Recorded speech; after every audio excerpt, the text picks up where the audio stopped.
You're muted. Oh, There we go. Is that better? Can you hear me? and Okay. I'll get rid of some of my junk.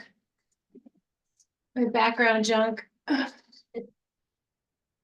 know, I guess I'll do the same.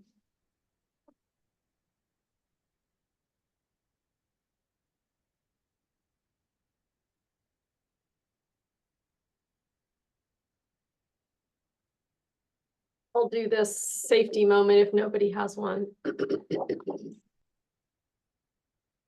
The suicide crisis and lifeline. Suicide and crisis lifeline.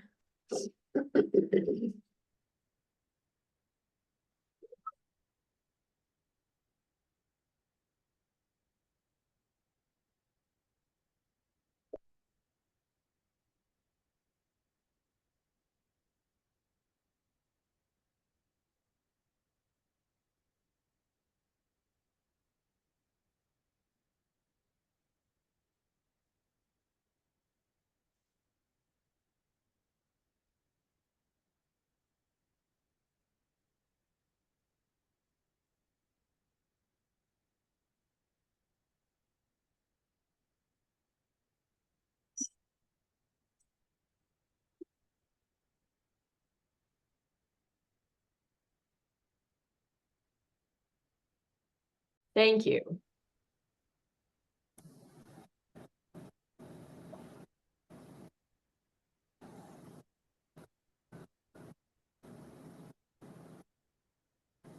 Morning, everyone.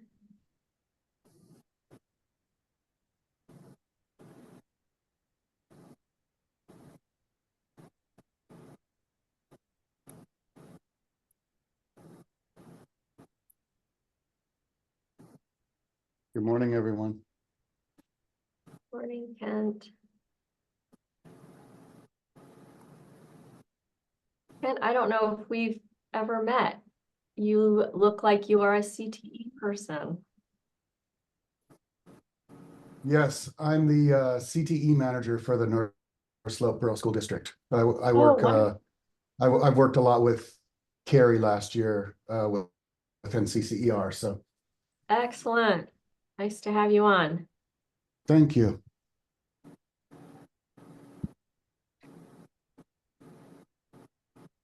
Thank you for having us. Absolutely. And nice to see you, Heidi. Nice to see you again. Welcome. Oh, we don't have your audio, Heidi. Looks like you're talking and it doesn't look like you're on mute. How about now? Let's try that again. Oh, loud and clear now. We just moved to some new office space, so we're still getting all of the settings quite right. But I appreciate the invite and thank you for all the connection lately. You're welcome.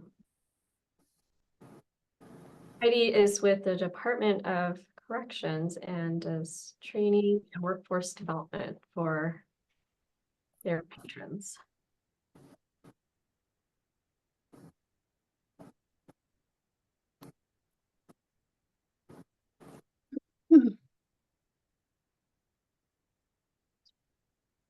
Well, I have 8:03. I think, Cari-Ann, Dirk, I think we should get started.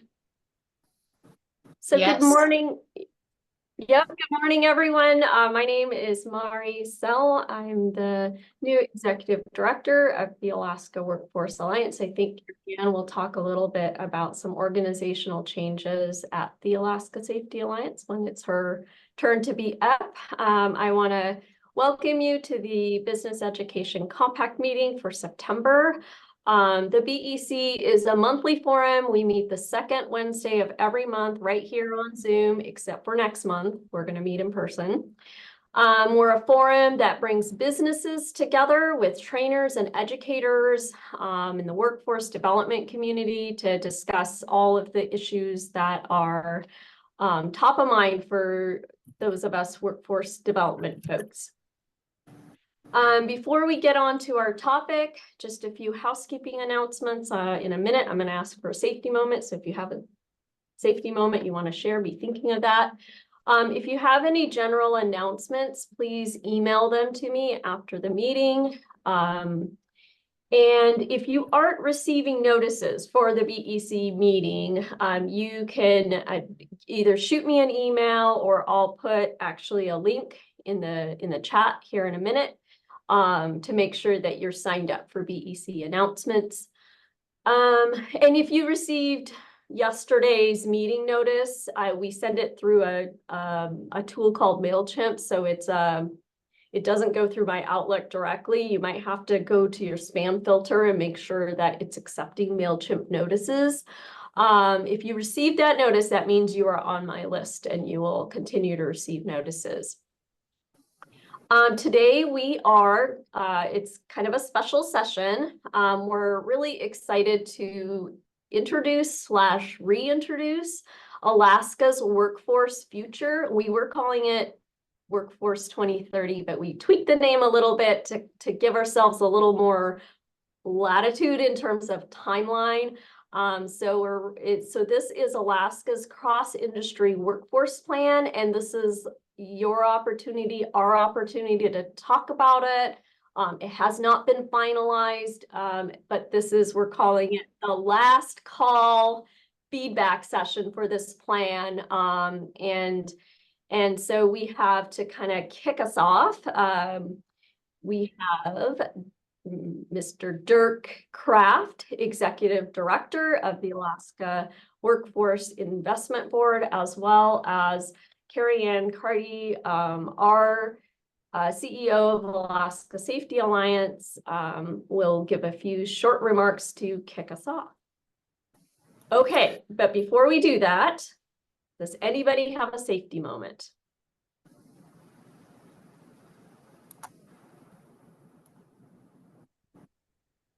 I have one, Maricel. Oh, go ahead, Jacqueline.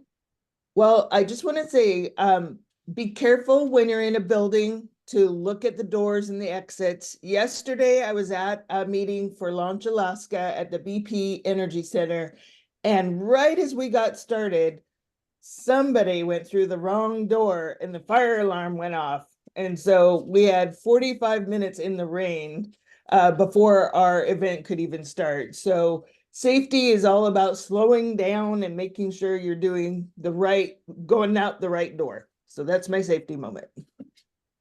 Thank you, Jacqueline. All right, thanks for that safety moment. And with that, I'm going to give the floor to Executive Director Dirk Kraft. Thanks, Mari, and good morning, everybody. Pleasure to address you guys again on behalf of the Alaska Workforce Investment Board. For those of you that don't know, AWIB is the governor of Alaska's appointed lead planning and coordinating entity for Alaska's public workforce and development system. And we also provide policy oversight of state and federally funded job training and vocational training programs such as WIOA, STEP, and TVEP. And I want to thank everyone for their continued dedication to developing Alaska's workforce and everyone that continues showing up to these meetings. As you know, AWIB had, or as you may know, AWIB had the privilege of hosting Alaska's workforce convening almost a year ago, October 23. And since that time, we've had a lot of meetings, made a lot of progress together in advancing some of the shared goals and outcomes and addressing some of those barriers that were brought up during that meeting. And we've been really proud of the collaboration that's taken place across industries, business, education, government. And this cross-industry plan was really a result of many meetings, feedback sessions with stakeholders, and AWIB and Department of Labor just being really committed to the process and the implementation of this plan. And from those meetings, we're just been confident that this will act as a sort of roadmap to address the challenges that continue to evolve for businesses, and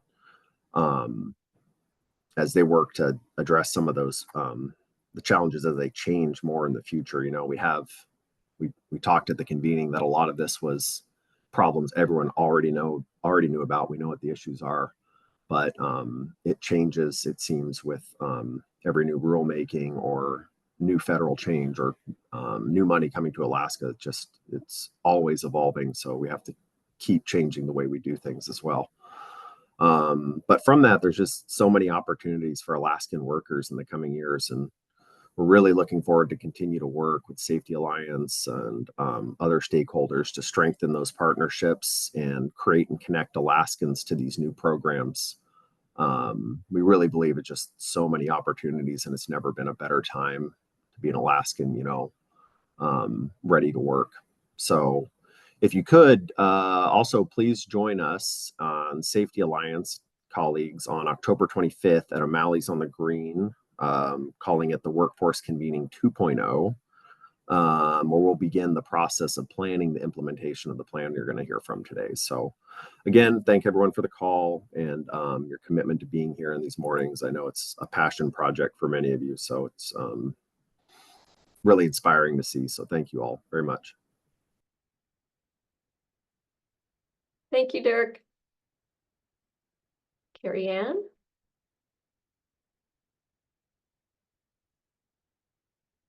I will give the floor to you, Cari-Ann, to make your remarks. Yeah, thanks, Mari. Sorry, I'm trying to monitor the fast-moving waiting room here. I passed it off to Leanne for just a moment. There's a lot of folks in the room this morning. So yeah, I want to just join Executive Director Kraft and saying thank you to everybody who was involved in this process. And it has been a long, ongoing process. But great work really takes a lot of time to get it right, and a lot of input from a lot of stakeholders. We all know that Alaska is facing, significant workforce challenges, but I think we'll all see that there's this shared commitment among everybody in this group and the IAC and other groups and forums that got together over the past year to put this plan together. And we're excited to hear comments back. As many times as we've read the plan over and over and over again, different groups and different stakeholders, we're really trying to kind of nail it on the head. At the same time, we're trying not to let perfection get in the way of progress. There does have to be kind of a cutoff point. So we want to give this last opportunity to this very active group of BEC members who participate monthly and give us their feedback every month. This is a passion project. Just like Dirk said, we've been working on it in collaboration with the Department of Labor for some time.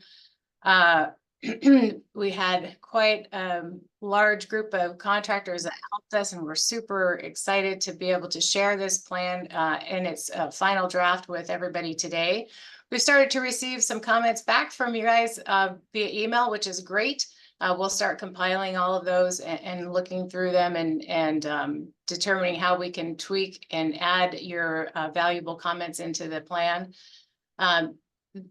I do want to point out, though, that it has been a long process. We've done a lot of work. We've had regional forums and hundreds and hundreds of survey responses coming back from employers, from job seekers, from students, from Alaskans all across the state. And I just want to point to, if you've had a chance to read the plan, fantastic. If you've gotten to the end of it, there is a page that links to all of the data and research that went into it, all of the appendices. They're online and available to review. And this session is what we're calling the final call, just to make sure that we have heard from everyone and we can incorporate those comments.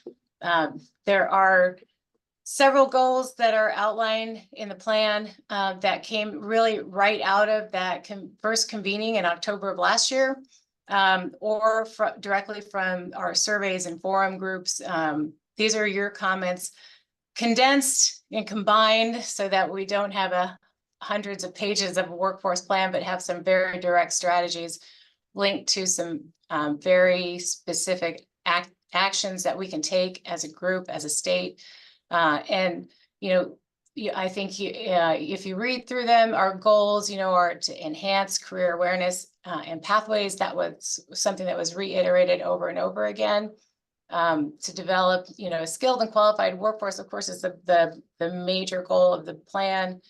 To retain Alaskans and address our population decline. I think we've heard a lot of data. Dan Robinson's provided us with a lot of data over the time and in Economic Trends magazine. we want to foster regional workforce development activities and make sure that we're all representing all regions of the state, that we're addressing region-specific challenges and resources that we have in place, improve the infrastructure and access to support services. We've heard a lot.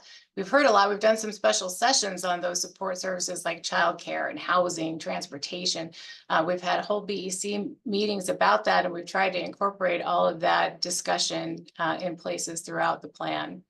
And then to ensure sustainability and continuity of all of these efforts that we've put together, there's some action steps that include revisiting the plan, developing action agendas, and making sure that we're updating that and keeping current and tracking our progress, making sure that we look toward the future, that we don't, it's not just like we're going to do these 10 steps and we're done. We got to keep looking back, reevaluating, and moving forward. So again, I just want to thank everybody who's been involved, especially a big thanks to the Department of Labor, to the governor's office, the Department of Education, to all the folks at the state agencies that helped us, reach out to Alaskans, the IAC, our Industry Advisory Council, who were really crucial to the input and what you see in the plan today. So with that, I don't want to talk too much. This is really your opportunity to talk, your opportunity to give some feedback, and I'll pass it back to Mari.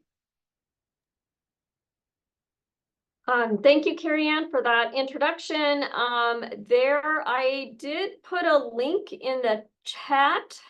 It's actually a Google Drive link. I got one message that that folks can't see it, or somebody can't see it. And I do realize there's an issue with Google Docs in the state of Alaska. I'm going to attempt to see if I can put it in as a what do you call it, a link. Mari, So let me see if I can do that, and you can manage the Okay. meeting. I'll see if I can't. Okay, sounds good. So the rest of this meeting is just going to be an open format. We did not design things like breakout sessions and sessions to get conversations started. This is really sort of like public comments, an opportunity for you to just jump in. Don't be shy. Make your comment. Just go ahead and raise your hand if you have thoughts you want to share or feedback you want to give, and I will call on you in the order that hands are raised. You could also go ahead and use the chat and have your comments captured that way. And as Cari-Ann noted, we may not be able to make every change that is mentioned today in this forum, but Convening 2.0, October 25th is another opportunity. And because this is a living plan, a plan that is going to be constantly reviewed and evaluated, that will be an opportunity to create an action agenda of this plan. Okay, Maureen Cronin, go ahead. Just a quick introduction. I'm Maureen Cronin with the Anchorage School District, a part of the Department of Teaching and Learning. I just want to say that when I looked at the plan, I was really pleased that it's looking at what the industry needs are and what can potentially be done within the academic environment to prepare students for business and industry. And within your industries, it's just really important to recognize that some of the work-based learning opportunities within secondary can help to provide them with that industry exposure and awareness so that they can have a foundation of knowledge as far as what they can do to pivot and continue to be a part of our Alaskan workforce. So it's really powerful that you have that perspective and that lens and sort of have that overview within your plan. So that's very much something that needed to be recognized. So thank you for that piece.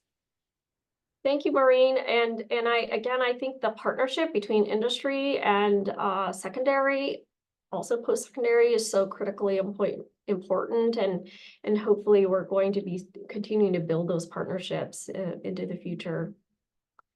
All right, thank you for that. And Mark, come on in.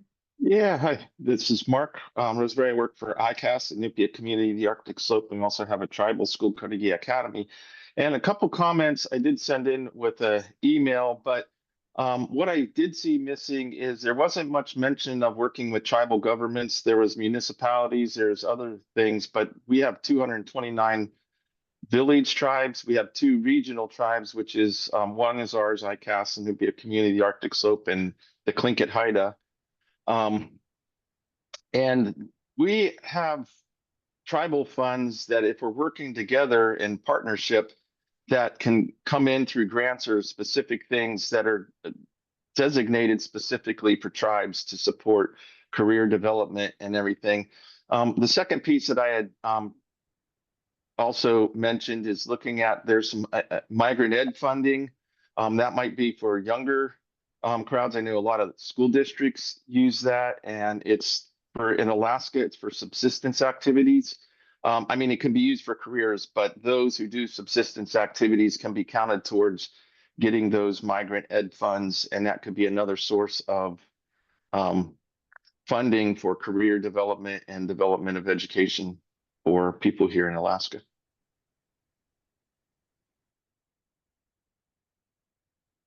Thank you, Mark. Thanks for that feedback. And we also did get your email as well. So thank you for both that.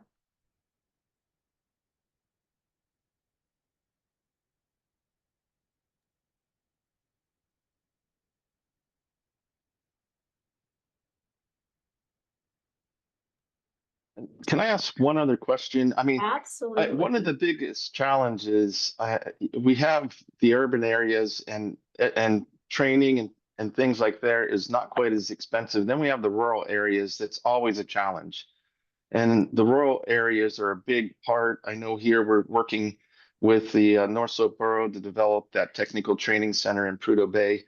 And I'm wondering how this will be implemented, just something to think about in rural Alaska in an effective way. So we could say, hey, we have these things and we support them, but without the right kind of support and funding, it's still not going to happen in rural Alaska for a lot of people.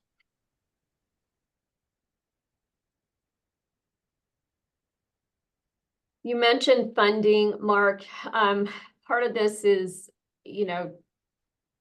asking you, how do you see this being effective in rural Alaska? There are, there's a big part of the plan that is about setting up regional teams. And so there is a connection between the activities and the initiatives that are taking place, and that connection between the what's happening in rural Alaska, and also just so important to meet rural locations where they are and what's happening in the context of those rural communities, and not shoving and Right. programs. I think it would be, so we have every rural community is different. The North Slope has more funding, obviously, and maybe more organizations than some other communities. And I would say what we look at is we could say we could have these regional groups, but if the people in the region don't know what questions to ask or what resources to look for or what resources are out there, they're going to meet, but it's not going to get them where we need them to go. So I guess my question is, how do we build this relationship that's not the urban areas coming in and dictating, but the urban areas providing the knowledgeable guidance support, almost in a mentorship type of way that guides them along and saying, okay, we have this is possibility, because there are limited resources, human and funding and capacity in our rural areas. But if they're guided to the right place, then they can come up on how to do that and what we're looking for. So I guess it's like almost having a mentorship support for rural areas.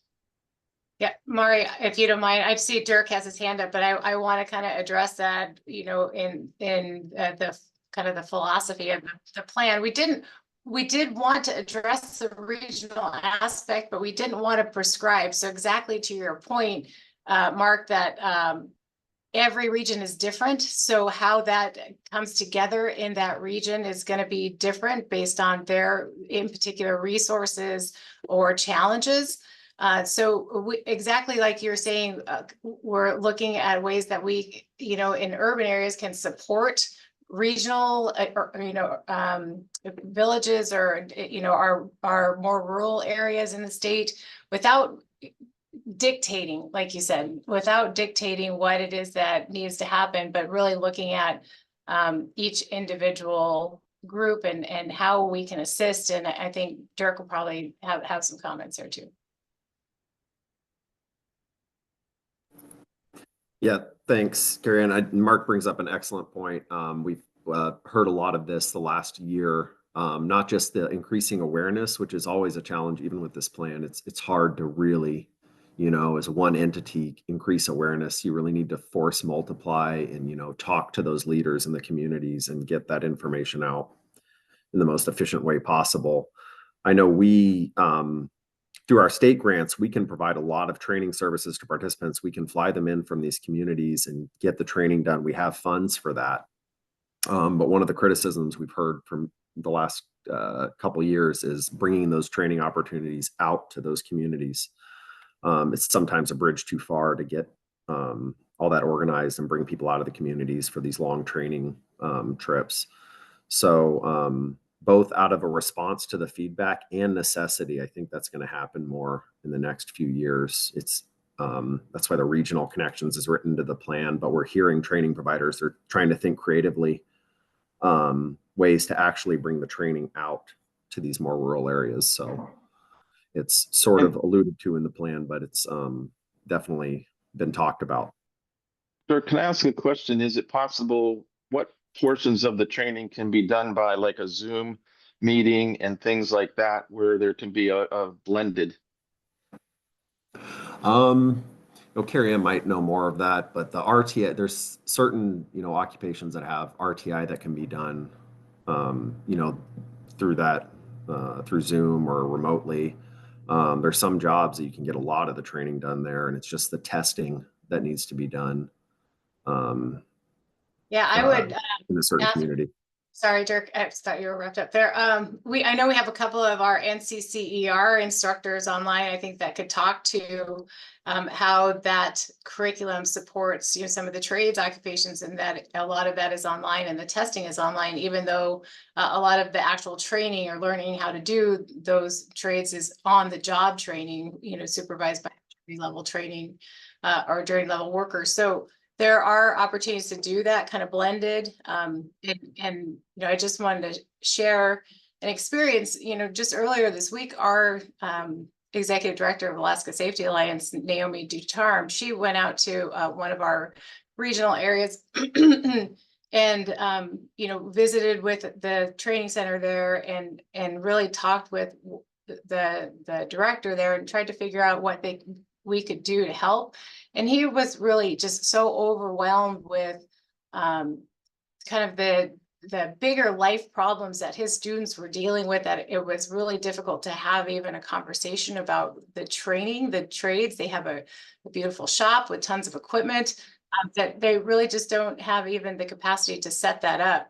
So Naomi was able to recruit some industry assistants to come in and provide some labor and support to help set up their shop, to help them get some of those programs underway, because they have the instructors, they have the space, but they just don't have the capacity to really get the programs underway. So if there are ways that are, you know, very specific to the regional training center, you know, it's our hope that as a collaborative group, we can find resources to help move things forward.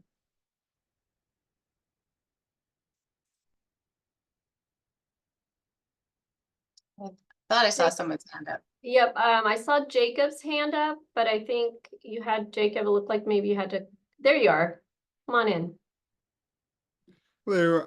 Yeah, I'm not sure if this is the right forum to mention this, but I think in terms of ways in which training can be more tailored and collaborative, I think the utility space, both electric and water, is like a pretty good example of that. I work at Renewable Energy Alaska Project, and I'm working on a program that's taken some inspiration from the water utility space, where they have kind of a variety of efforts that are pretty well tailored to what communities need, and they also do a good job of balancing on-the-job training and remote training with programs like the rural maintenance workers or remote maintenance workers that are able to do on-the-job training that helps supplement people's experience and the book knowledge that's needed to take tests that allow water operators to fluoridate their water. And so I think that's like maybe a good place to look to in terms of some successful regional partnerships, because those remote maintenance workers are usually based out of a regional organization like Tanana Chiefs Conference for their region. So there's a lot of local knowledge and like familiarity with the communities that makes those pretty effective. And the program that I work on at People Empower, the intent of that program was to kind of provide that directed training support to communities. So it's not just organizing things in Anchorage and flying people in, not that there's any problem with that, and often that's really successful. We found a lot of success in the approach of having a funded position as a training coordinator with a block of funding. And before I organized any training, I flew out to each community that we were organizing training for and met with the staff and talked to them face to face, and was able to like see how things are going in their working environment and use that as a basis for planning training collaboratively with them. And it's something we found really successful, and obviously doesn't work for every situation, but I think having that kind of active involvement from whoever's coordinating training and that community relationship has been really beneficial. Thank you, Jacob. I really think telling stories about what has been successful is going to be really helpful to all of us in thinking about innovative ways that we can bring training to, rural locations and all locations in Alaska. And, Alaska's at a tremendous opportunity right now with many infrastructure projects and funding coming in where we are going to need workers. So great. Thank you. Thank you for that comment. Trish, you had your hand up. Come on in. Thank you. I actually couldn't find the feature for putting your hand up, so thank you, Mari. This is Trish Zug, Mat-Su School District Career and Tech Ed Program Administrator, and thank you for all this hard work. I have the pleasure of also working on, serving on the AWIB board with Dirk, and so have been able to kind of follow the progress on this plan. I put my K-12 hat on today to comment. It kind of goes along with Mark and our ASD partner that mentioned earlier about having secondary at the table, and just really in all the years of us working for vertical alignment and how we really have seamless transition for our young folks coming out of K-12 space, either going direct entry into the workforce, into our training programs. One of the things that has become a bit of a passion for mine, and I've seen it as a bit of an absence in Alaska as we do this work in workforce development, and as I compare to best practices across the nation, states such as Wisconsin, there are states that do this well. And the piece that I want to reference, and I think it goes possibly to like goal number 1, maybe one of the strategies. It's a lofty goal because there's a financial commitment. Of course, everything is a financial commitment, but having required K-12 career development, policy driven from the state level down, I think will be kind of that next revolutionary space in workforce development, because we have talked, and for me, 3 decades now, about how we connect our systems and how we connect secondary and post-secondary, how we connect labor, how we connect our organizations. That's the work this group has continued to do, and thankful for Dave Reese, who's been at it forever, and he and I have talked about this. But what I've seen, best practices is when you have a policy at a state level that requires K-12 career development in that space, then you start to onboard career counselors. You start to onboard some of the things that unfortunately are kind of the first to go in a K-12 space when you have competing interests. So anyway, could go on forever, but just wanted to put that in this forum. And again, as it kind of relates to your strategy number one, your goal number one. So thank you.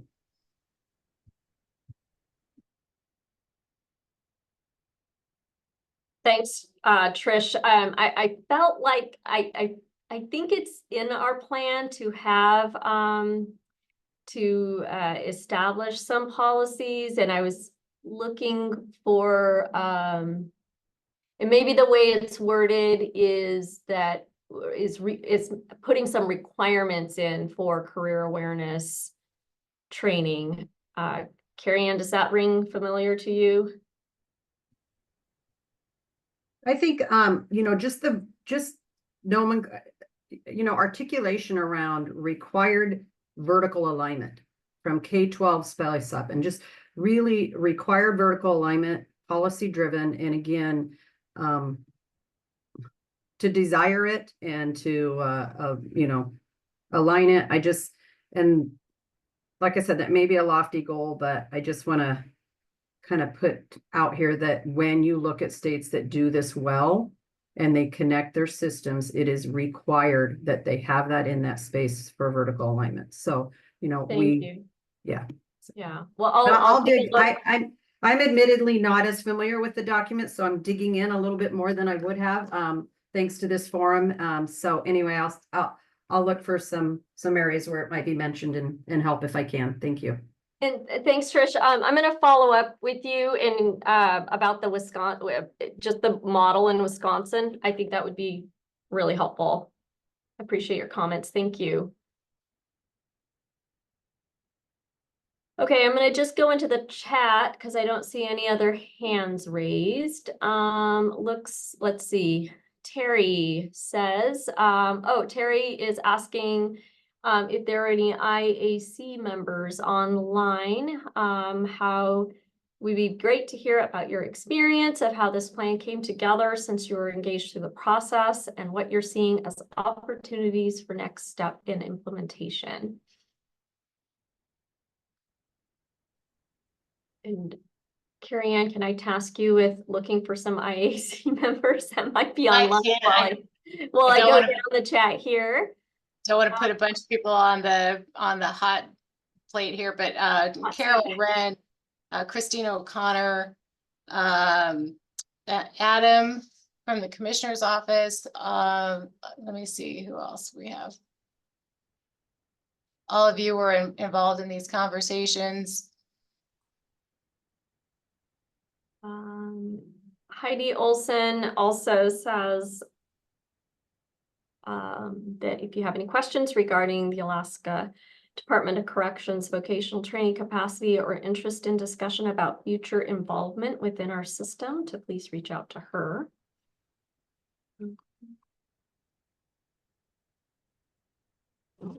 Cari-Ann, this is Carol. I'll just share, I think, the conversation about implementation will be a critical one, because I think this plan, the approach to be as comprehensive with feedback and ideas as possible and challenges is really, I think it was done, there was a lot of time and effort put into that. I do think that these next conversations and everybody being involved in what does that mean in rural Alaska? What does that mean for school system? Like all the things that have got brought up even just today in this conversation, like that will be like how well we go about doing that, how well partnerships happen, how policy impacts the ability to make any changes to make things better. I think that will be a really critical conversation, and we're going to need just as much feedback on that as we are on what has been shared so far on the plan. Thanks, Carol. Absolutely. We agree. And, we want to keep these conversations going forward as we move into implementation. And, I know I wanted to share just a little bit about, I've been mentioning, different things about our organization. We did create a DBA of Alaska Safety Alliance called the Alaska Workforce Alliance, which is referred to in the plan. We restructured our organization a little bit so that Mari is now the executive director of the Alaska Workforce Alliance. And Naomi Ducharme, who's on the line here with us today, she is our executive director of the Alaska Safety Alliance. And that's really so that we could focus and hone in on some of this work. We did apply for and received a Denali Commission grant to move into the next steps of this plan and start implementing kind of a collective impact model in order to start actually going through these steps and strategies and taking actions, being able to actually bring this plan to life and not have it just be a plan that sits up on a shelf and oh, we did that plan and isn't that a great plan? But there's actually some action that's going to go forward from here. And we're really going to kick that off next month on October 25th. We are celebrating our 25th anniversary as an organization on October 25th. It's the same day that we were incorporated in 1999. But at the same time, during the day before we have our 25th anniversary celebration, we are going to host along with the Department of Labor, the Workforce Convening 2.0, which is not going to be a 2-day event, but it's going to be kind of a more compacted 4 hours, from lunch up until, the end of the day, where we start talking about what are the first steps of implementation. We want to take it up in manageable bites. And so having people there that are really engaged and involved and want to be part of these next steps, we really encourage your attendance. I did put a link in the chat. I'm happy to answer any questions, as is Mari. Mari's really heading up the planning of this with Dirk and his team. So absolutely, we need to keep moving forward and keep the plan active and actually implement those steps.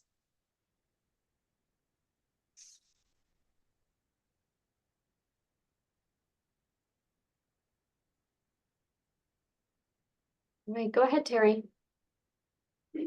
Good morning. Good to see many of you as our fall season kicks off. I know we'll be doing the conference circuit and the upcoming event that Cari-Ann mentioned to get to connect with all of our workforce community again. I'm Terry Coppin, the Associate Vice President of Workforce Development at the University of Alaska. And I want to just express my thanks to all who contributed to this effort. As Dirk started this meeting out, I really hailed back to last year and bringing Kinetic West up and hosting that convening in the fall. And it's exciting to see that a convening happen and there's work coming out of that is actionable. And I think we're all on board and ready for those action steps to move some of these key initiatives forward. And a couple of things that's really exciting that I see in this plan is that the governor is listed, the commissioners are engaged, that there is a direct connection with the Alaska Workforce Investment Board. Dirk, it's great to have you so engaged in this, helping be a leader in that lane. And all of those, I think, are recipes to help this be more successful. And then to see that the Denali Commission has awarded a grant to support some of the implementation that could be leveraged, hopefully for additional funds, because as several of us have said, it's the implementation is really where the key is. Otherwise, it's a plan that sits on the shelf. So there's certainly a lot of making for success that's in good order.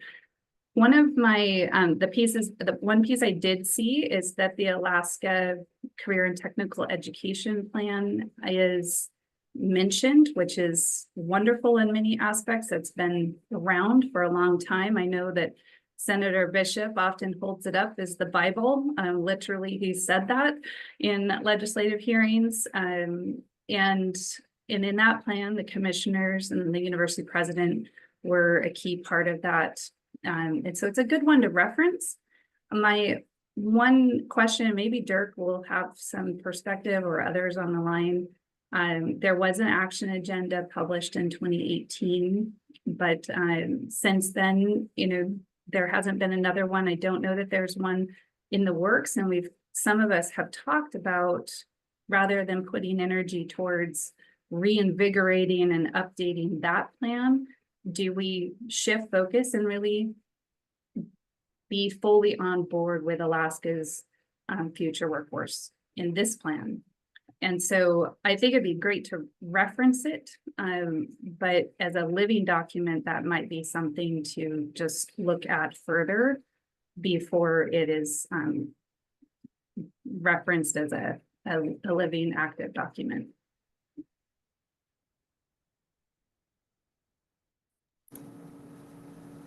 Yeah, Terry, I remember that the 2018 plan was such a high quality plan. Even before I was here, I remember reading through that and seeing how much work went into that.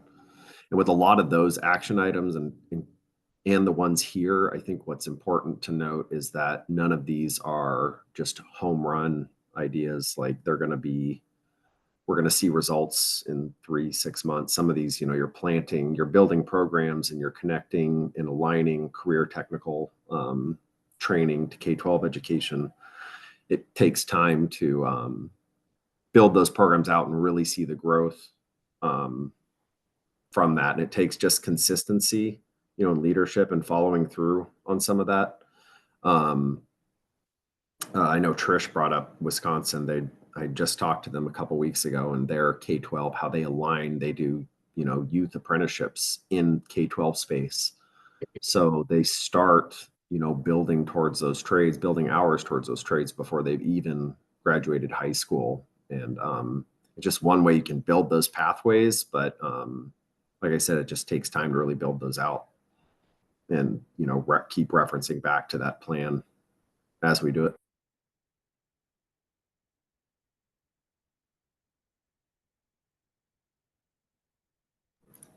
Mark had his hand up. I have a question. One of the challenges that I've seen is the academics, and it's, this is brought up with the READS Act and everything else, but a lot of a barrier to a lot of students is their basic skills in reading, writing, and math. And if we have we have large populations of students that are far below proficiency based on, what I can see with the report cards to the public. And when you're at that place, it's very difficult to they want to do training, but it's going to be difficult to go through. Those materials aren't easy materials all the time to go through. And I didn't see anything in the plan there, and maybe that's not the place to add something in promoting, maybe under marketing, the need for students to be at a basic level. And it's one of the challenges for earning certifications and everything that I've seen. Thank you, Mark. Yeah, I think there are many, health is another one, if you think about, as Cari-Ann was mentioning, if you have communities that are suffering health-wise, or if you have groups of folks that have high incidence of mental health or substance use disorder, that is a real major crisis in a community. That's on Maslow's hierarchy of needs. That is a high need, and so I think there are other confounding factors that we should be thinking about as we implement this plan. That the environment has to be right, and what are the other factors to make that environment right, and what are the other partners that we need to pull in to make sure that we can implement this plan. So thank you for that comment. Go ahead, Jody. And just to comment off of that last statement about literacy as an issue and writing and reading and writing levels and comprehension, one of the ways that you can basically, if someone's having issues, there has to be a program or an understanding that there are a lot of literacy programs like the Alaska Literacy Program, ALP, 9-Star Handles Literacy and GED programs, and knowing and funneling the people that are having issues through these adult ed programs that provide the kind of educational opportunities to reach the sufficient level to be successful in these apprenticeship programs, and all these different ways that you can provide opportunity that there are open doors. There's educators out there, and we want to educate them. So I think there needs to be more of that funneling process through these different apprenticeship programs. They're seeing some kind of deficit, bring them through our doors, and we can bring them, or we can at least attempt to bring them to a place where they can be successful in these other opportunities. Thank you, Jody. And looks like Amy from ALP is cheering you on in the comments.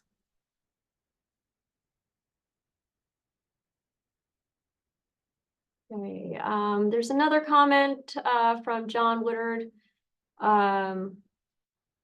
Among the many great strategy directives, 3.3 to utilize untapped talent is an important area to expand on, such as accessing such talent to offer specialized training offerings that are tailored to their unique needs.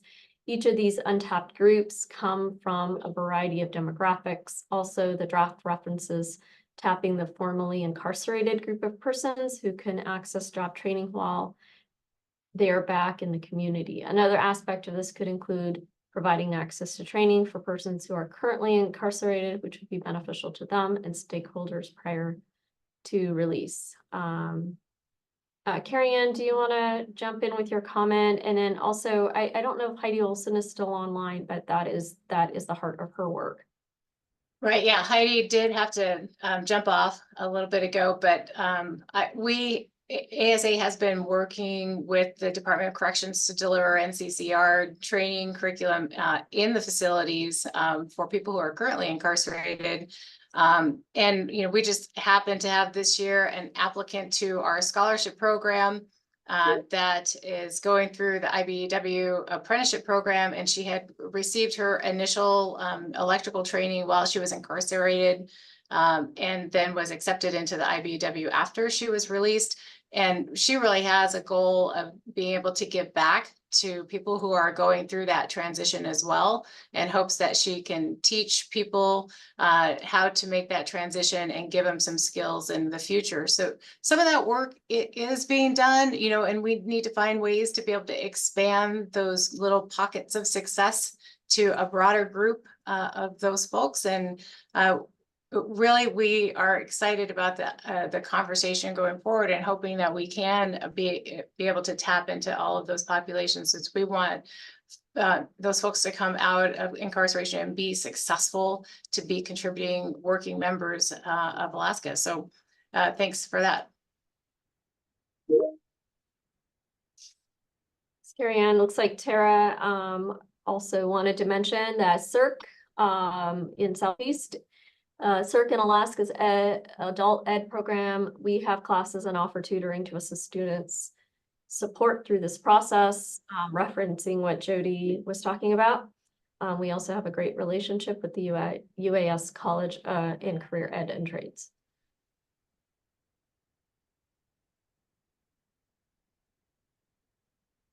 Dave, did you want to hop in with the comment that you made in the comment section? Yeah, sure, Mari. I guess there were two things that I was looking at, and you kind of crossed over with a number of these comments that folks have been making. One is we need funding, yes, but one of the things that is very, very necessary is to provide funding to students who can move into these kinds of training programs. We have a lot of barriers, and I think you've talked about that in the development of the workforce development sessions that you've had, that students, some who are graduating from schools, don't know where to get the funds to get into the training programs that are offered. And that's one of the things that ASA has been looking at with their workforce development, as you well know. The other thing is that I've talked to some teachers in the Anchorage School District who are looking at the development of the career pathways approaches for the students there.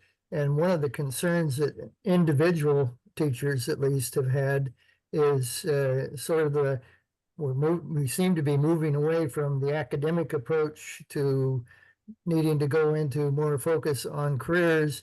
but I've not had any training in that kind of an aspect. So looking across, how do you develop the trainers wherever they're coming from, whether it's industry, it's the education systems or whatever, how do you develop those? And are there degree programs that are set up that include that kind of approach on the post-secondary levels?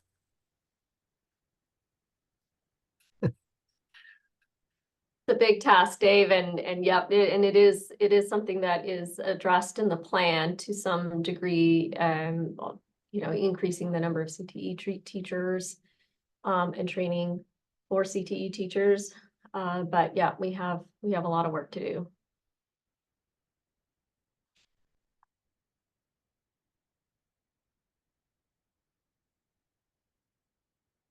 Else.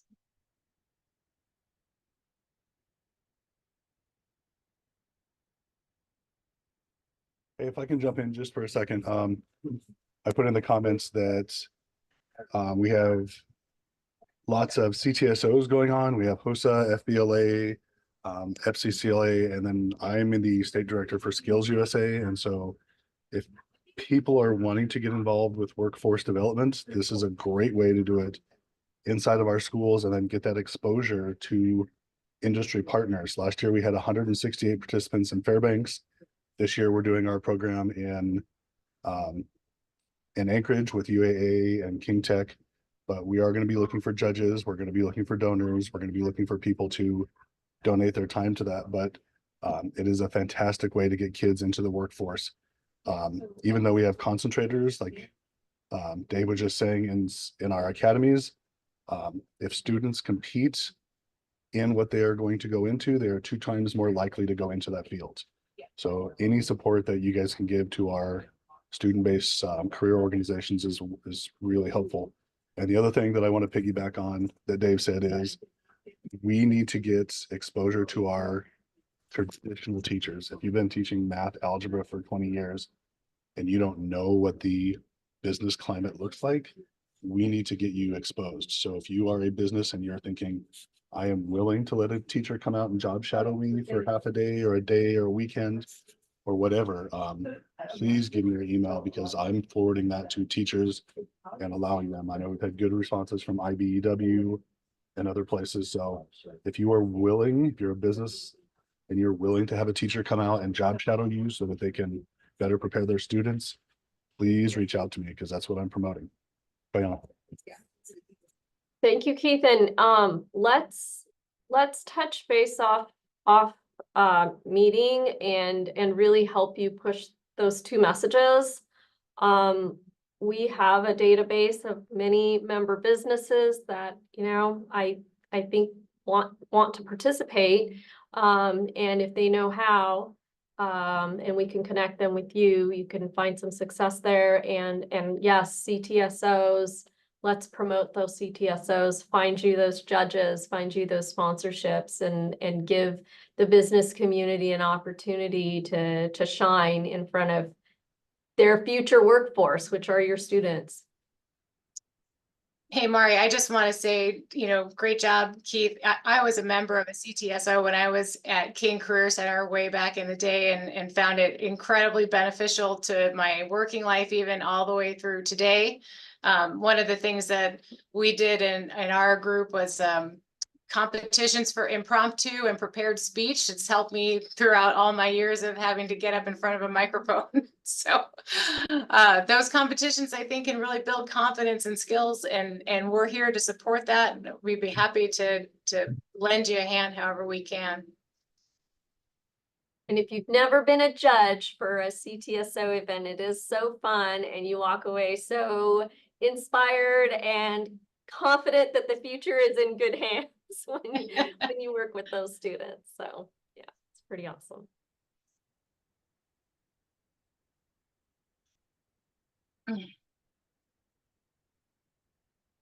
Thank you, Mark. Great.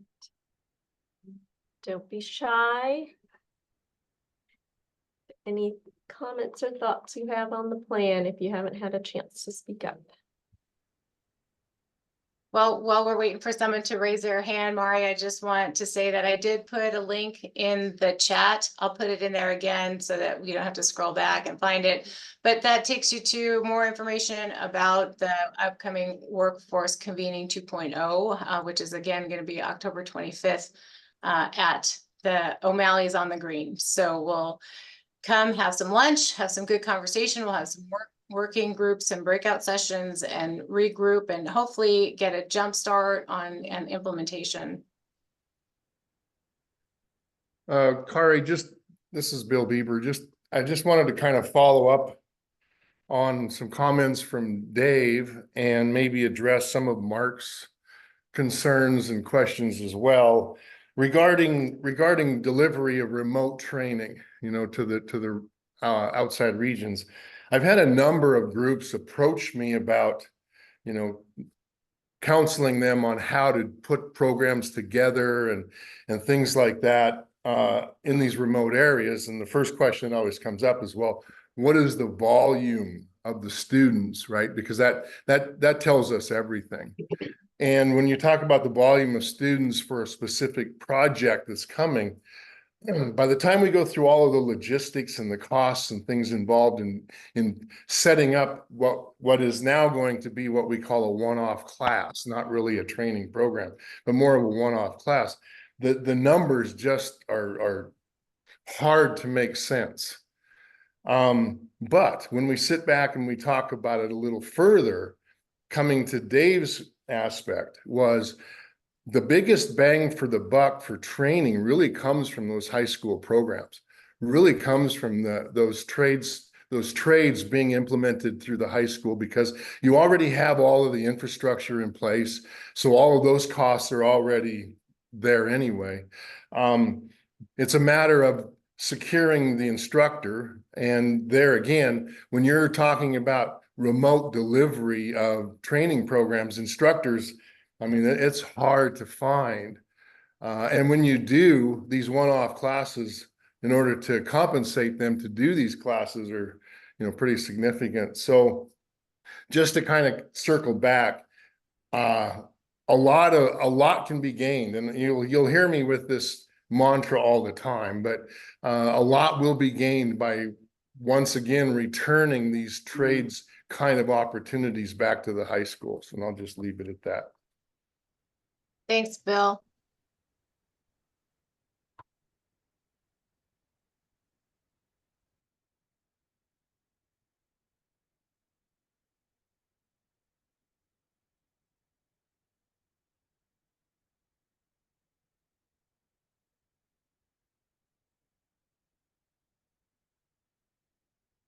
Okay, so if there are no further comments, I will stay on the line. I don't want to keep everyone if looks like folks have other meetings to go to and don't want to keep you on the line any more than we have to be.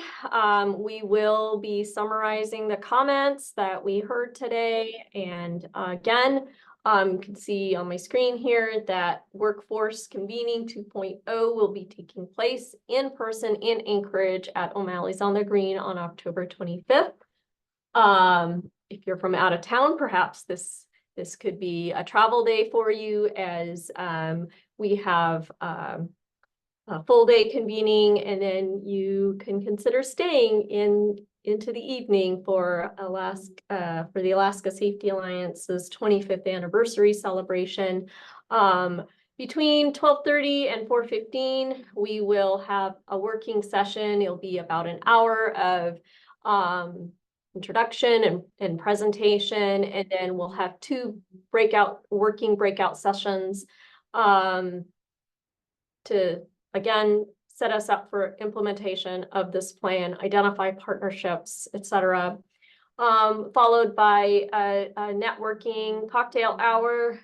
We did a survey of the BEC about a year ago, a little under a year ago, and networking is one of the most valuable aspects of being a part of the Business Education Compact. So would encourage you to come and do that networking, get to meet your these Zoom faces in person.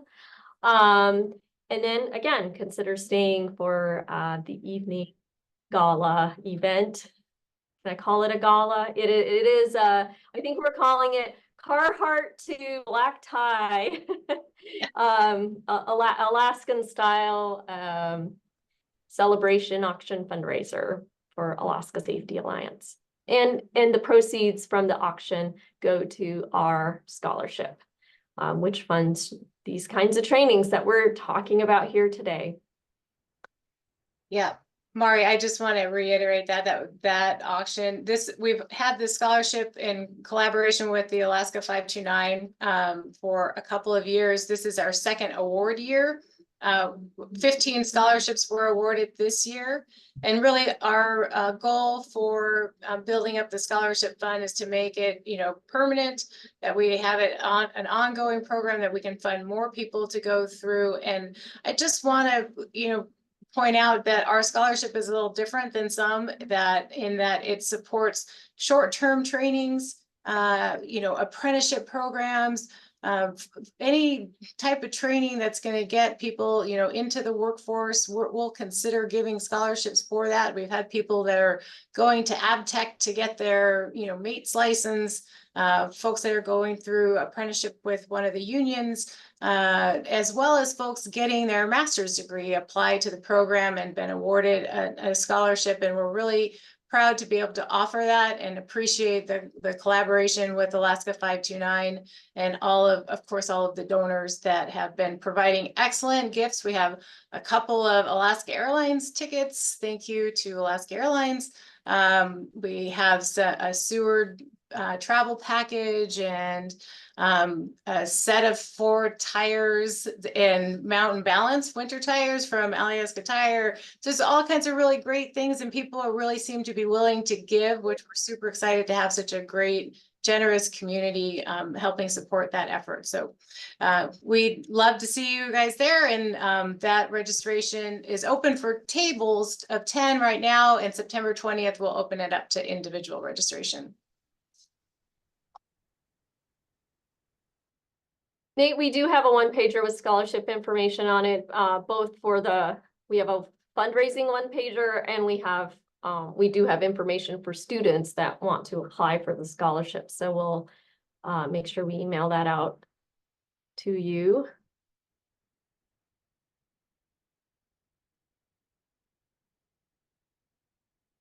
Is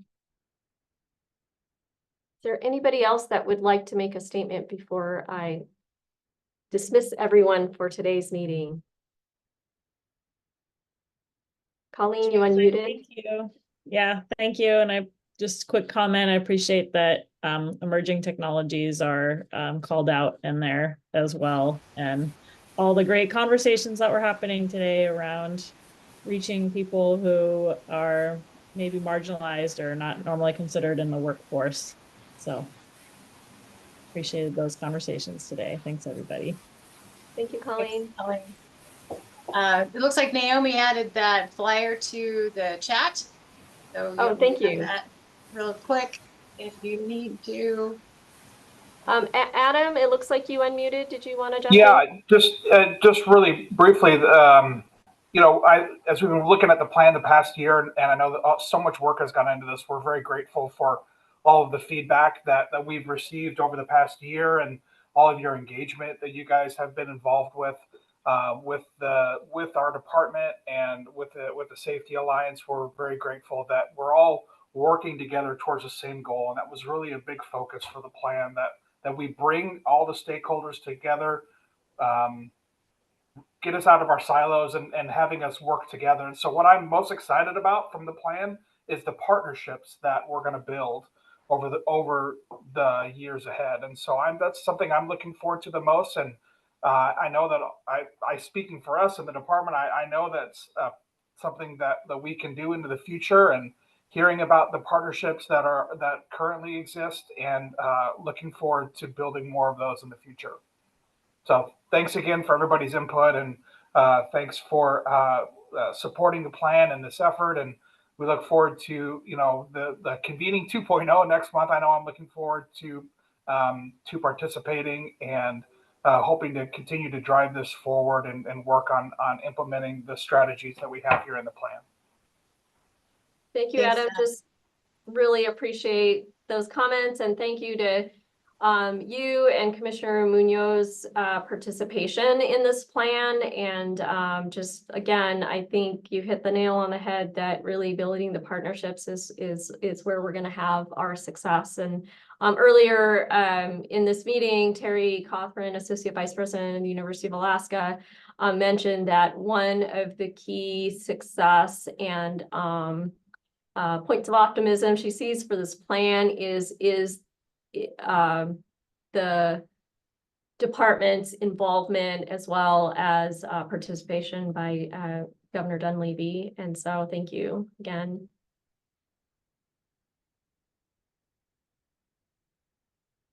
All right, well, with that, we will keep the line open because this meeting does go till 9:30. So I will be on, but we will let you all go and move on with your day. Thank you so much for coming in and providing your feedback, not just today, but I know many of you completed surveys, participated in interviews throughout this whole process. Thank you, thank you.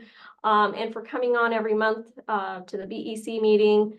We really appreciate your participation in helping make our Alaskan workforce stronger and safer and ready to take on the challenges of Alaska's future. Hopefully, we will see you all on October 25th.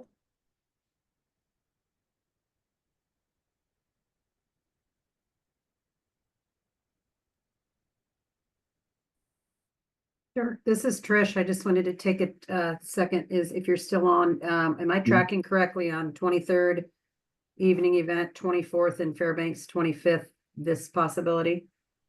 Just calendaring that. For our AWIB meeting, we're looking now at November, like between Okay. 5th and 8th in Fairbanks. We've been having some logistics problems with the original plan. So, and Okay. it seems to work better for a lot of people to move that out of that last week of October. So, Yep, didn't mean to ask that here, but because I'm calendaring, that would have been 23, 24, 25, which is fine, but okay. yeah. Okay, thank you for the update. And Mari, I put probably more links than you want, but you can save the chat. Three high-level states, Colorado, Maryland, Wisconsin, and then a really neat opportunity to search through all the different states and see their policies and resources around career development. And I did just send those directly to you, not to the full chat. So anyway, I know you've seen them, but just a heads up if anybody wants those shared resources. Yeah, Trish, I told you I just talked to those states a couple weeks ago, and it was just incredible seeing what they've done, like in Colorado very recently, what they've done. Career Tech Vision is our national conference, K-12 space for workforce development, career development, and the national conference, if anybody wants to attend, is it's called Career Tech Vision. It's in San Antonio this year, like usually end of November, first week of December. And those folks, those states present there. What are their resources, funding, policies. So anyway, that's kind of where I've tracked over the years and been able to glean information from them, how we might deploy that in those models in our state, even to a small degree. So anyway, that is a good setting that they show up to that you might be able to go visit with multiple states. So it's called Career Tech Vision. You said it's in San Antonio. When? Pardon me? When was that? Looking, you think I would know it. It's our national conference. It's ACTE, Career Tech Vision. Okay. I think it's pretty soon, actually. Yeah, I believe it's the end of Trish. yeah. Well, I take a team every year, and I tell you, they come back just like kind of on fire. Of course, they want to spend a lot of money when they get back on $100,000 simulators. Go to the expo. There's a lot of really cool things. Naomi just days just in the expo. Yeah. Alaska's that's ours. Career Tech Vision 2024 is in San Antonio. And I can even just gonna put the link in the thing so you can Looks like Naomi put it in there. Yeah, Okay. we did. Yeah, it's December 4th through the 7th. Okay, thank you. I I wonder, Trish, maybe for a future BEC meeting, it would be so cool to highlight some of those plans for a BEC. Well, Maybe even have them have I folks can, in those so states. I've developed some contacts in those states, particularly when we were looking through what career development platform to use, and we did a scrub because we use AKCIS. It actually was nice because it would kind of force AKCIS to look, I wouldn't say force, but it was right in the confluence of updating that system. Julia did a ton of work on it, but we were giving feedback like, hey, Julia, let's see what else is out there. She does this all the time, but as a district, a big district, we said, let's look at the other products. And what I did was ask the other states what products, Zello, Major Clarity, there's a lot of products that we would have had a financial hit on. And so it was nice because that also validated the use of AKCIS and how we could up our usage of it. And so anyway, through that, I have some contacts at those states. So then possibly at one of your BECs, if we wanted to have one of them zoom in and give an update, they would certainly speak to it much better than I could. So if you offline, if you want to get with me, I could lead out on possibly, you can pick a meeting date that you have opening and I could see if they don't have to get up at 4 a.m. We're ahead of most of them. So it's not, so yes, I can help on that if you want to hear about some of their plans. I think that would be really valuable. Okay. I would love to hear that.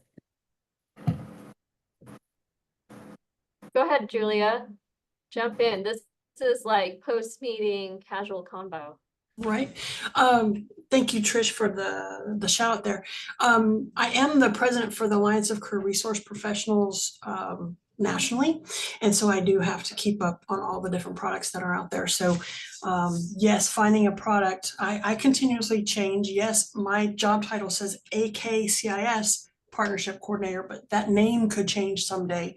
But the problem is you really can't find something that, number one, goes below the bachelor's level. Almost all of the products start at the bachelor's level and goes up in the amount of post-secondary education.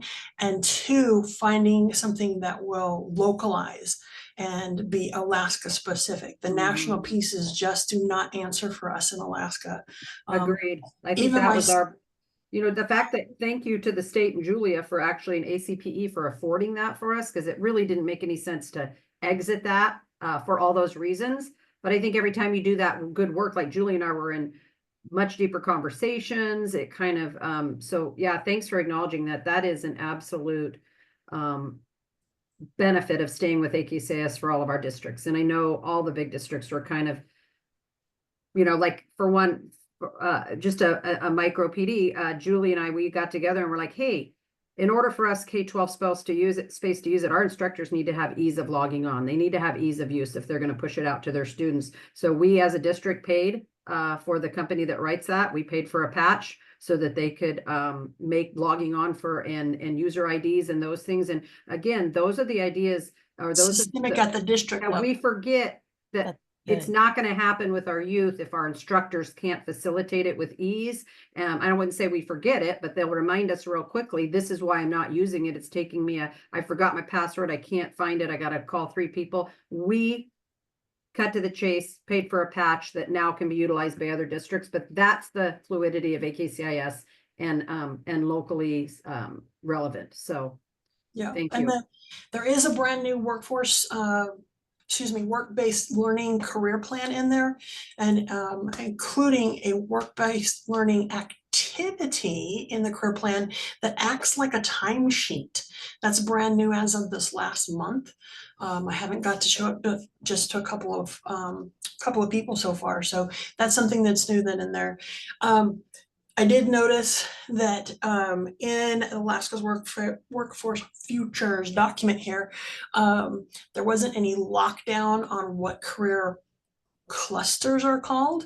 And I don't know if you have noticed this, but Advanced CTE has been working for the last 4 years on updating, modifying, completely changing the career clusters.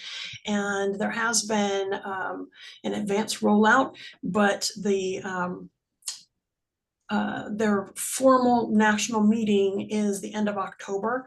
And so I wrote to Cari-Ann and Marisol stating that I might not be able to be. I went ahead and registered for the 25th because I want to be there. But I'm going to be in Phoenix with those meetings because the formal conversation about national implementation and rollout is going to be taking place. And it's not just a matter of we rename this or we put these two together or we split this out into an extra. It's a combination of all kinds of things. And it's not linear in any way, shape, or form. The model they have is a circle with bands and all kinds of things going on. And so what is that national implementation going to look like? So I'm going to be there with Brad Billings from ZCTE and see what we can do to come back and make sure that AKCIS is able to get on that implementation very quickly and be able to support what's happening in Alaska and how fast Alaska can make that switch over. But it's going to change a lot of things in this kind of space. Thanks for that heads up, Julia. We'll keep an eye out for that. So it's not just, hey, Julia wants to change a bunch of stuff. She didn't like the way it looked. She's thinking on it. No. Yeah, there was a lot of pushback because the trickle down, every piece of documentation that relates to career clusters, which is all our federal reporting, all of our local, pathways, the nomenclature. So they did delay it because of that pushback. So again, at least the process is they're gathering where the impact's going to be. So look forward to hearing back, Julia, whether that's full steam ahead or we're still hesitant. So yeah, it would have been nice if it was backwards of our PD, but so 2 weeks after I'll be down in Phoenix for that part. So but yeah, I'll come back and be able to share out. I did also I mean, we're recording this, so I hesitate to say this out loud, but I won't name names, but there has been some conversations around maybe kind of sort of a policy for PLCPs for all at some higher levels in the state that have been received favorably. So how fast that would come out, what it would come out looking like, I don't know at this point. It's there were some new conversations in the last couple weeks, and so again, I'm looking to support whatever that looks like across the state. But with that in mind, there was a very concise presentation put forward to someone whose schedule is extremely tight. And I put this in the email to you guys too, Marisol and Cari-Ann, that if the BEC would like to have, or even the AWIB would like to have anybody would like to have a very short, concise overview of AKCIS 360. What is their, not the weeds, not getting down into the stuff, but the concise, 50,000 foot view of AKCIS that I would love to do that. If that fits into a session sometime, we could do that too. Yeah, thanks for that offer, Julia. I would be interested. Yeah, we'll take you up on it. Sheena, is there, are you still the person that works on apprenticeship week and all of the activities? I am one of the people working on apprenticeship week. So we actually have a budget for it this year. I don't know the full everything on that, but yes, we are beginning to pull things together. So if you would like to collaborate, I would definitely be interested. Yeah, let us know how we can support you on that. Yeah, I mean, if there's activities you would like to do, if at your location or at our location, or, as you're talking to employers, if there's something they would like to do, I think we usually have a great union showing of apprenticeship. It would be great if we also had the non-union, more mom and pop showing of apprenticeship too. So, I'd like to see a full spectrum because as we're talking with smaller communities, I think you know, especially in the rural areas, I am focusing on talking to school districts, you know, who is local that is supporting your youth in growing their careers that we could support towards apprenticeship, and so that there isn't brain drain from the small communities. You know, we know not every kid's going to join the IBEW and move to Anchorage or Fairbanks to do that. Many of them want to stay in their rural communities. And so we've got to talk to the schools and say, so, okay, well, you've got 2 maintenance guys. Maybe the school is going to be an employer apprentice sponsor Good. for right there in the building. So, you know, something to Ridiculous, isn't it? grow those kids locally and keep them in the workforce where they are. You know, maybe they need an apprentice at the clinic. You know, maybe that could be your receptionist that's learning about the medical system before they can participate. You know, we're going to have to get creative. We're a big state with a small population. Shayna, real quick, just comments on the Apprenticeship Expo. A little bit from we bring buses of students in, they're the kind of the next cohort looking at apprenticeship or we want them to be looking at it. It's a little bit, and this isn't a criticism, it's just like, how often can we have them out of school? That's the reality. You know, we have employer expos through Department of Labor, we have college and career fair coming up. But the redundancy that I see is with our construction career day that's held at Raven Hall out. It's been, and that looks a lot like the footprint of the Apprenticeship Expo. So again, a little redundant for having kids out of school or students out of school. So I don't know, food for thought there about meshing those two. But I also think again, after years of looking at where our barriers are and trying to break them down, is the sponsor employer side of apprenticeship is really where I think, you know, if I were to say, hey, I got 5 students, we're going to vet them on our side. They've been through training programs. They're ready to go. Where do I sign them up?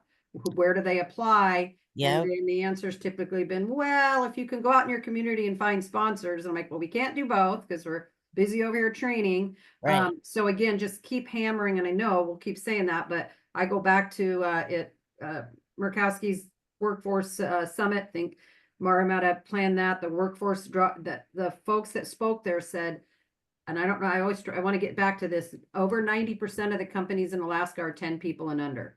We're always going to have a hard time having them sign up to do formal apprenticeship. It just because of the body of work. So we just being very realistic about we keep talking about apprenticeship and what are our barriers. And I think that piece, breaking down that sponsor employer side to realities would be super helpful from our side of the house, providing, you know, students that are pre-apprenticeship and ready to go on apprenticeship. So anyway, for what it's worth, since we were talking about what's apprenticeship week look like, and I know you know this, so just reiterating. No, I love that you're bringing it up. And, you know, because I think we have to go back to what would actually work. What is going to get kids best connected? And one of the articles that I was reading is how WIBs are sponsoring apprenticeships just to be able to accommodate these smaller businesses that are wanting to be a part of apprenticeship. But you said it, the lift is heavy and burdensome for a very small business with very few employees to do this. And so if we streamline the system better, and we have to have the conversations about what is hard and what's not working in order to do that. And so, you're actually one of the people I want to sit down with sooner than later. So let me know. Tell me 2 times that'll work for you and I'll make it happen. In this last couple of minutes, I just want to recognize the most senior member of the BEC, Dave Reese, has unmuted himself and wondering if he has a final comment to wrap us up. Just a great conversation about a really good plan that's coming together. And I can't emphasize any more than the others have already said that this partnership issue is moving in a way that is going to be very beneficial for workforce development in Alaska. The one thing I saw in the plan is allusions to involving employers at all levels. And that's great, but the hard work, you talked about the burden that's there, is how do you have the conversations with some of the employers? How do you bring them into an active membership or active partnership for this whole process? And just one of the comments that I was making with the teachers, particularly those who are looking at some new parts of the economy, new technologies that are coming out, is where do you get the training for the people who are going to do the training? And one of the just there's an off the cuff comment here is the oil industry. When we started up on the North Slope, within 6 months of the time that we started the operations up there, we had all sorts of specialists coming in from outside, working with the people who are maintaining and operating those facilities. And those outsiders were training not just one company, but for 4 or 5 companies that were up there. And there's one of the things that could help us in our overall shortage of training opportunities is to get the employers involved. They're looking for good trainers for the various facilities, for the various technologies. They're looking for them. They're bringing them to Alaska. And how do we incorporate that into our overall training and workforce development efforts? I could ramble on for a lot longer, but good job, guys. You're all doing a great job. As Trish said, some of us have been working at this for 30 or 40 years, so it's good to see some things coming together. Thank you. Hey, Dave, can I contact you directly? I'd love to pick your brain for a little while, if that would be okay. If I have any brains left, you're welcome to. If you would drop your contact in the chat, or if Mari would share that with me. Yep, be happy to. Yeah. Well, thank you, everyone. And you know how to get a hold of me and Cari-Ann if you have any other thoughts or need connections. And Sheena, Thank you all so much. Take care. Yeah, Thank thank you. you, Mari. Good to see you all. Nice to see you all. Bye-bye. Bye, everybody.